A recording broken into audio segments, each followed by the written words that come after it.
August 12 సువార్తను లోకం తిరస్కరించుట. మరో లోకంలోకి ప్రవేశించే సమయంలో సువార్తను చూసుకోవడానికి తగినంత సమయం ఉంటుందని భావిస్తూ వారు దానిని తమకు అనుకూలమైనంత దూరంలో ఉంచడానికే ఇష్టపడతారు. రక్షకుని జనన వార్త యెరూషలేములో వినబడినప్పుడు ప్రతి తరం యొక్క నిరీక్షణను నెరవేర్చే ధన్యుడైన మెస్సియాను చూసి ప్రతి హృదయం ఆనందంతో ఉప్పొంగి ఉండాల్సింది. కానీ దానికి సరిగ్గా విరుద్ధమైనది జరిగింది. క్రీస్తు రాకడ రక్షకుడు వచ్చాడని కాకుండా ఒక శత్రువు వచ్చినట్లుగా ఆ మనుషులను భయాందోళనలకు గురి చేసింది. అయితే క్రీస్తు యొక్క దీనమైన జననాన్ని మరియు ఆయన తల్లిదండ్రుల స్థితిని అంగీకరించడానికి మనుషులు తడబడినప్పటికీ ఈ మనుష్యుని ద్వారా జరిగిన అద్భుతాలు మరియు ఆశ్చర్య కార్యాల నుండి ఆయన దైవత్వపు కాంతులు ప్రసరించడం ప్రారంభించినప్పుడు తప్పకుండా ఆయనను ఆరాధిస్తారని ఎవరైనా ఆలోచించవచ్చు. ఆయన స్వయంగా తన పెదవులతో తన అధికారమును కనపరిచి తండ్రి వద్ద నుండి తెచ్చిన సంతోషకరమైన వర్తమానమును తెలియచేసినప్పుడు తమకు ప్రకటించబడిన రక్షణను వారు దాహంతో స్వీకరించారా? లేదు.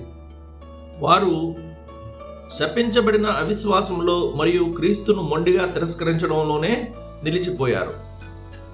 యూదులు మిక్కిలి గౌరవిస్తున్నట్లు కనిపించే పరిశుద్ధ గ్రంథం క్రీస్తు గురించి ఎంత సంపూర్ణంగా సాక్ష్యమిచ్చిందంటే అది వారి సొంత మనస్సాక్షికే నేరారోపణ చేసింది. అయినప్పటికీ వారు యేసును తిరస్కరించారు. క్రీస్తు ఇలా హెచ్చరించాడు, లేఖనములందు మీకు నిత్య జీవం కలదని తలంచుచు వాటిని పరిశోధించుచున్నారు. అవే నన్ను గూర్చి సాక్ష్యమిచ్చుచున్నవి. అయితే మీకు జీవము కలుగునట్లు మీరు నా యొద్దకు రానొల్లరు. యోహాను 5:39-40. వారు జీవాన్ని కోరుకున్నారు, కానీ దానికోసం ఆయన వద్దకు రావడానికి బదులు ఆ జీవాన్ని పోగొట్టుకోవడానికే ఎంచుకున్నారు. అప్పటి నుండి లోకం ఏమైనా చాలా మారిపోయిందా? నేడు క్రీస్తుకు ఆయన సువార్తలో ఏమైనా ఆదరపూర్వక స్వాగతం లభిస్తుందా? ఆయన ఇచ్చే ఆహ్వానం ఇప్పటికీ అదే.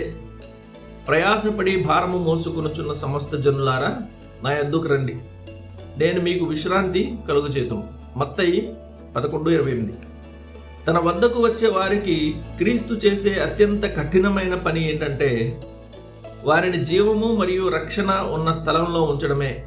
అయినప్పటికీ వేలాది మంది లోకం నుండి ఇంకా మంచి వార్తను వినవచ్చని ఆశిస్తూ సువార్తను కనీసం ప్రస్తుతానికైతే తమకు సంబంధం లేని ఒక అపరిచిత భాషగా పక్కన పెడతారు.